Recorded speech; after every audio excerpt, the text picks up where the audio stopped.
Humarap sa Independent Commission for Infrastructure o ICI sina Quezon City Congressman Arjo Atayde at Caloocan City Representative Dean Asistio na kapwa idinadawit sa flood control anomaly.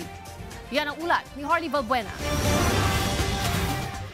Unang dumating sa Independent Commission for Infrastructure, si Quezon City 1st District Representative Arjo Atayde. Sa panayam ng media bago humarap sa pagdinig, hindi napigilan ni Atayde ang emosyon, kasabay ng pagigihit na hindi niya tatakasan ang investigasyon sa maanumalyang flood control projects.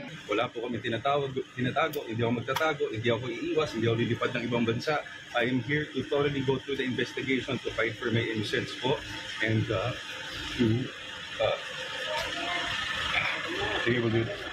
Mariinding itinanggi ni Atayde ang aligasyong ang kanyang amang si Art Atayde ang tumatanggap ng kickback para sa kanya. Hamon niya sa mga nag-aakusa, maglabas muna sila ng ebidensya. Again, it's all hearsay po, sir. Kasi until now, as I said, baka mas mabuti po bago po magturo, bigay po muna sa akin yung ebidensya laban sa akin. Because up to this point, September 8, they haven't even given out anything against me or my father.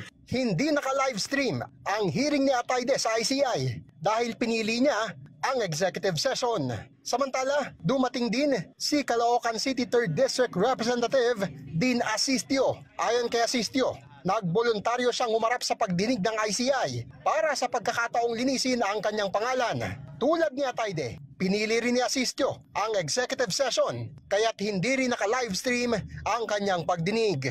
Para po mas maprotektahan dahil baka magkaroon po ng judgment by PCD. At saka meron po tayong mga sensitibong masabi sa ICI.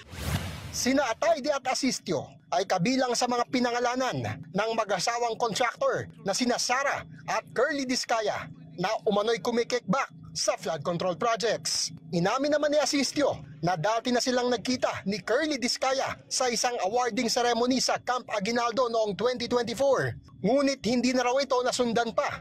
Nag-meet po kami, once lang tapos parang pinakilala lang po ako. Yun lang po. Kapwa naman nagpabatid ng kahandaang bumalik sa komisyon sina Atayde at Asistio kung kakailanganin muli sila sa investigasyon sa flood control scam. Sa ngayon ay wala pang paliwanag ang ICI sa naging batayan sa pagpayag para sa pribadong executive session ng dalawang kongresista. Harley Valbuena para sa Pambansang TV sa Bagong Pilipinas.